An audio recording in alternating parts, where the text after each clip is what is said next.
सत श्री अकाल जी सारिਆਂ ਨੂੰ स्वागत है आप सब ਦਾ। ਅੱਜ ਅਸੀਂ ਬਣਾਉਣ ਜਾ ਰਹੇ ਹਾਂ ਅੰਬ ਦੀ ਇੱਕ ਬਹੁਤ ਹੀ ਡਿਲੀਸ਼ੀਅਸ ਯਮੀ ਰੈਸਿਪੀ ਜਿਸ ਨੂੰ ਆਪਾਂ ਬਾਂਜੀ, ਸ਼ੀਸ਼ਾ, ਮਲਾਂਜੀ ਤੇ ਆਮ ਪੰਨਾ ਵੀ ਕਹਿੰਦੇ ਆ। ਚਲੋ ਦੇਖ ਲੈਂਦੇ ਹਾਂ ਇਸ ਨੂੰ ਬਣਾਉਣ ਦੀ ਵਿਧੀ। ਇਸ ਲਈ ਅਸੀਂ ਕੱਚੇ ਅੰਬ ਲਵਾਂਗੇ, ਉਹਨਾਂ ਨੂੰ ਚੰਗੀ ਤਰ੍ਹਾਂ ਦੇ ਨਾਲ ਵਾਸ਼ ਕਰਕੇ ਉਹਨਾਂ ਨੂੰ ਉਬਾਲਣ ਦੇ ਲਈ ਰੱਖ ਦੇਵਾਂਗੇ ਤੇ ਉਬਾਲਣ ਤੋਂ ਬਾਅਦ ਉਹਨਾਂ ਨੂੰ ਕੱਢ ਲਵਾਂਗੇ ਤੇ ਕੱਢਣ ਤੋਂ ਬਾਅਦ ਆਪਾਂ ਉਹਨਾਂ ਨੂੰ ਠੰਡਾ ਹੋਣ ਦੇ ਲਈ ਰੱਖ ਦੇਵਾਂਗੇ। ਜੇਕਰ ਤੁਹਾਡੇ ਕੋਲ ज़्यादा टाइम नहीं हैगा, ਤੁਸੀਂ ਜਲਦੀ ਵਿੱਚ ਬਣਾ ਰਹੇ ਇਹਨਾਂ ਨੂੰ ਠੰਡਾ ਕਰਨ ਦੇ ਲਈ ਤੁਸੀਂ ਇਸ ਤਰ੍ਹਾਂ ਦੇ ਨਾਲ ਇਹਨਾਂ ਨੂੰ ਪਾਣੀ ਦੇ ਵਿੱਚ ਡਿਪ ਕਰ ਸਕਦੇ ਆ। ਠੰਡੇ ਪਾਣੀ ਦੇ ਵਿੱਚ ਇਹਨਾਂ ਨੂੰ ਰੱਖਣ ਦੇ ਨਾਲ ਇਹ ਜਲਦੀ ਠੰਡੇ ਹੋ ਜਾਂਦੇ ਆ। 5-7 ਮਿੰਟ ਰੱਖੋ, ਠੰਡੇ ਹੋ ਜਾਣਗੇ।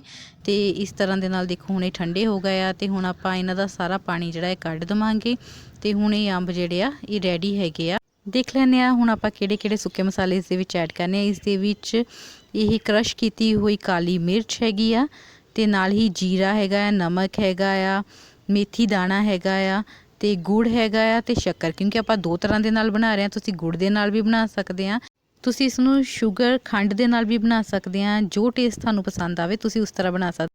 हुण कुछ एक मसालिਆਂ ਨੂੰ ਅਸੀਂ ਜਿਹੜਾ ਆ ड्राई रोस्ट करांगे क्योंकि भुन्नण ਦੇ ਨਾਲ ਇਹਨਾਂ ਦਾ ਸਵਾਦ ਜ਼ਿਆਦਾ ਵਧੀਆ ਹੋ ਜਾਂਦਾ ਆ। ਮੇਥੀ ਦਾਣਾ ਨੂੰ ਇਸ ਦੇ ਵਿੱਚ ਪਾ ਕੇ ਭੁੰਨ ਲਵਾਂਗੇ ਤੇ ਇਸ ਤੋਂ ਬਾਅਦ ਇਸ ਨੂੰ ਪੀਸ ਲਵਾਂਗੇ।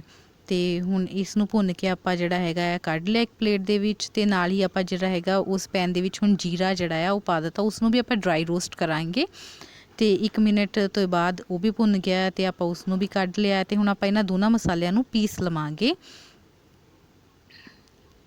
ਮਸਾਲੇ ਰੈਡੀ ਹੋ ਗਏ। ਹੁਣ ਆਪਾਂ ਅੰਬ ਜਿਹੜੇ ਹੈਗੇ ਆ ਉਹਨਾਂ ਨੂੰ ਛਿੱਲ ਲਵਾਂਗੇ ਤੇ ਇਸ ਤਰ੍ਹਾਂ ਦੇ ਨਾਲ ਆਪਾਂ ਇਹਨਾਂ ਨੂੰ ਉੱਪਰੋਂ ਕੱਟ ਦਵਾਂਗੇ। ਉਸ ਤੋਂ ਬਾਅਦ ਗੱਬੇ ਇੱਕ ਟੱਕ ਲਗਾ ਕੇ ਚੀਰਾ ਲਗਾ ਕੇ ਇਸ ਤਰ੍ਹਾਂ ਦੇ ਨਾਲ ਇਹਨਾਂ ਨੂੰ ਖੋਲ ਲਵਾਂਗੇ।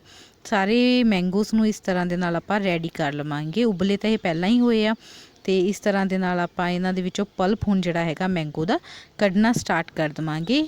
ਆਪਾਂ ਇੱਕ ਬਾਉਲ ਲਵਾਂਗੇ, ਉਸ ਦੇ ਵਿੱਚ ਸਾਰੇ ਮੈਂਗੋ ਜਿਹੜੇ ਹੈਗੇ ਆ ਉਹਨਾਂ ਨੂੰ ਪਾ ਦੇਵਾਂਗੇ ਤੇ ਨਾਲ ਹੀ ਪਾਣੀ ਜਿੰਨਾ ਤੁਹਾਨੂੰ ਰਿਕੁਆਇਰਡ ਹੈਗਾ ਆ, ਜਿੰਨੀ ਲੋੜ ਪਏ ਪਾਣੀ ਉਹ ਤੁਸੀਂ ਪਾ ਲਓ। ਤੇ ਇਸ ਤਰ੍ਹਾਂ ਦੇ ਨਾਲ ਸਾਰਾ ਪਲਪ ਜਿਹੜਾ ਹੈਗਾ ਹੱਥਾਂ ਦੇ ਵਿੱਚ ਉਸ ਨੂੰ ਮੈਸ਼ ਕਰਕੇ ਚੰਗੀ ਤਰ੍ਹਾਂ ਦੇ ਨਾਲ ਕੱਢ ਲਓ ਤੇ ਇਸ ਤਰ੍ਹਾਂ ਦੇ ਨਾਲ ਆਪਾਂ ਸਾਰਾ ਪਲਪ ਜਿਹੜਾ ਹੈਗਾ ਆ ਉਸ ਨੂੰ ਰੈਡੀ ਕਰ ਲੈਣਾ ਹੈਗਾ ਆ।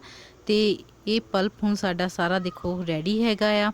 ਤੇ ਹੁਣ ਅਸੀਂ ਪਾਣੀ ਦੀ ਐਡਜਸਟਮੈਂਟ ਤੁਸੀਂ ਆਪਣੇ ਹਿਸਾਬ ਨਾਲ ਕਰ ਲਿਓ। ਸਾਨੂੰ ਇਸ ਤਰ੍ਹਾਂ ਦਾ ਹੀ ਪਸੰਦ ਆ, ਅਸੀਂ ਇੰਨਾ ਕੁ ਹੀ ਇਸ ਨੂੰ ਥਿਕ ਰੱਖਾਂਗੇ ਤੇ ਇਸ ਨੂੰ 2 ਪਾਰਟਸ ਦੇ ਵਿੱਚ ਡਿਵਾਈਡ ਕਰ ਲਿਆ ਸੀ। ਇੱਕ ਦੇ ਵਿੱਚ ਅਸੀਂ ਖੰਡ ਜਿਹੜੀ ਹੈਗੀ ਆ ਉਹ ਮਿਕਸ ਕਰਕੇ ਬਣਾਵਾਂਗੇ ਤੇ ਹੁਣ ਇਸ ਵਿੱਚ 1 ਚਮਚ ਜੀਰਾ ਪਾਊਡਰ, 1 ਚਮਚ ਹੀ ਮੇਥੀ ਦਾ ਪਾਊਡਰ ਤੇ ਥੋੜਾ ਜੀ ਕਾਲੀ ਮਿਰਚ ਤੇ ਗਰਮ ਮਸਾਲਾ ਜਿਹੜਾ ਹੈਗਾ ਆ ਉਸ ਨੂੰ ਮਿਕਸ ਕਰ ਦਵਾਂਗੇ ਤੇ ਨਾਲ ਹੀ ਨਮਕ ਤੁਸੀਂ ਆਪਣੇ ਸਵਾਦ ਦੇ ਅਨੁਸਾਰ ਘੱਟ ਵੱਧ ਕਰ ਸਕਦੇ ਆ। ਇਸ ਸਾਰੇ ਬੈਟਰ ਨੂੰ ਚੰਗੀ ਤਰ੍ਹਾਂ ਦੇ ਨਾਲ ਆਪਾਂ ਸਾਰੇ ਮਸਾਲਿਆਂ ਨੂੰ ਇਸ ਬੈਟਰ ਦੇ ਵਿੱਚ ਮਿਕਸ ਕਰ ਦੇਣਾ ਹੈਗਾ ਆ। ਤੇ ਹੁਣ ਦੇਖੋ ਤੁਸੀਂ ਦੇਖ ਸਕਦੇ ਸਕਰੀਨ ਤੇ ਇਹ ਰੈਡੀ ਹੈਗਾ। ਤੇ ਹੁਣ ਹਾਫ ਬੈਟਰ ਜਿਹੜਾ ਅਸੀਂ ਰੱਖਿਆ ਸੀ ਉਸ ਨੂੰ ਵੀ ਰੈਡੀ ਕਰ ਲੈਂਦੇ ਆ। ਉਸ ਦੇ ਵਿੱਚ ਹੁਣ ਆਪਾਂ ਭੁੰਨੀ ਹੋਈ ਮੇਥੀ ਦਾ ਪਾਊਡਰ, ਨਾਲ ਹੀ ਜੀਰੇ ਦਾ ਪਾਊਡਰ ਇਹ ਵੀ ਭੁੰਨਿਆ ਸੀ ਅਸੀਂ, ਤੇ ਨਾਲ ਹੀ ਇਸ ਦੇ ਵਿੱਚ ਕਾਲੀ ਮਿਰਚ ਤੇ ਹੁਣ ਇਸ ਦੇ ਵਿੱਚ ਥੋੜਾ ਜਿਹਾ ਗਰਮ ਮਸਾਲਾ ਤੇ ਨਮਕ ਆਪਣੇ ਸਵਾਦ ਦੇ ਅਨੁਸਾਰ ਤੁਸੀਂ ਇਸ ਦੇ ਵਿੱਚ ਮਿਕਸ ਕਰ ਸਕਦੇ ਆ।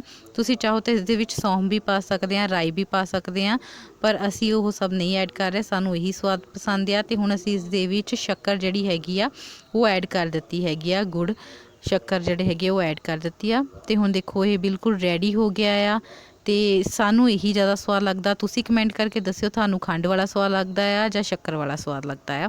ਤੇ ਹੁਣ ਅਸੀਂ ਜਿਹੜਾ ਹੈਗਾ ਆ ਇਹਨਾਂ ਦੋਨਾਂ ਨੂੰ ਦਾ ਡਿਫਰੈਂਸ ਤੁਹਾਨੂੰ ਇਹਨਾਂ ਨੂੰ ਸਰਵ ਕਰਕੇ ਦਿਖਾਉਂਦੇ ਆ। ਤੁਸੀਂ ਦੇਖ ਸਕਦੇ ਆ ਖੰਡ ਵਾਲਾ ਜਿਹੜਾ ਹੈਗਾ ਆ ਇਹਦੇ ਰੰਗ ਵਿੱਚ ਫ਼ਰਕ ਹੋਏਗਾ ਜਿਹੜਾ ਸ਼ੱਕਰ ਵਾਲਾ ਆ ਉਸ ਦੇ ਰੰਗ ਨਾਲੋਂ, ਤੁਸੀਂ ਦੇਖ ਸਕਦੇ ਆ। ਨਾਲੇ ਸ਼ੱਕਰ ਵਾਲਾ ਜਿਹੜਾ ਹੈਗਾ ਗਰਮੀਆਂ ਦੇ ਵਿੱਚ ਜੇ ਤੁਸੀਂ ਇਹਨੂੰ ਪੀਓ ਤਾਂ ਇਹਦੇ ਨਾਲ ਲੂ ਵੀ ਨਹੀਂ ਲੱਗਦੀ, ਇਹ ਗਰਮੀ ਤੋਂ ਵੀ ਰਾਹਤ ਪਹੁੰਚਾਉਂਦਾ ਆ, ਠੰਡਾ ਹੁੰਦਾ ਆ।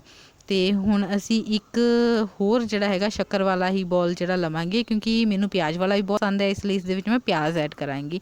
ਤੁਸੀਂ ਚਾਹੋ ਤਾਂ ਤੁਸੀਂ ਇਹ ਵਾਲਾ ਟਰਾਈ ਕਰ ਸਕਦੇ ਆ ਜੇ ਤੁਹਾਨੂੰ ਸਵਾਦ ਲੱਗੇ ਤਾਂ, ਨਹੀਂ ਤਾਂ ਤੁਸੀਂ ਆਪਣੇ ਮਨਪਸੰਦ ਦਾ ਇਹਨਾਂ ਵਿੱਚੋਂ ਤਿੰਨਾਂ ਵਿੱਚੋਂ ਤੁਹਾਡਾ ਕਿਹੜਾ ਹੈਗਾ ਆ ਤੁਸੀਂ ਜ਼ਰੂਰ ਕਮੈਂਟ ਕਰਕੇ ਦੱਸਿਓ। ਹੁਣ ਇਸ ਤਰ੍ਹਾਂ ਦੇ ਨਾਲ ਅਸੀਂ ਇਸ ਦੇ ਉੱਤੇ ਪਿਆਜ਼ ਪਾ ਦਿੱਤਾ ਹੈਗਾ ਆ ਤੇ ਹੁਣ ਇਹ ਵੀ ਰੈਡੀ ਆ। ਤੇ ਨਾਲ ਇੱਕ ਪੁਦੀਨੇ ਦਾ ਪੱਤਾ ਜਿਹੜਾ ਹੈਗਾ ਆ ਉਸ ਦੇ ਨਾਲ ਇਸ ਦੀ ਗਾਰਨਿਸ਼ ਨੂੰ ਪੂਰਾ ਕਰ ਦਿੱਤਾ ਆ ਹੈਗਾ ਗੁੜ ਵਾਲਾ, ਆ ਹੈਗਾ ਖੰਡ ਵਾਲਾ। ਤੁਸੀਂ ਦੇਖ ਸਕਦੇ ਆ ਦੋਨਾਂ ਦਾ ਡਿਫਰੈਂਸ ਕਲਰਸ ਦੇ ਵਿੱਚ।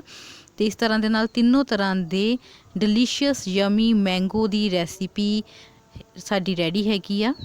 ਰੈਸਿਪੀ ਚੰਗੀ ਲੱਗੀ ਤਾਂ ਲਾਈਕ ਕਰ ਦਿਓ। ਵਾਚਿੰਗ ਲਈ ਥੈਂਕ ਯੂ।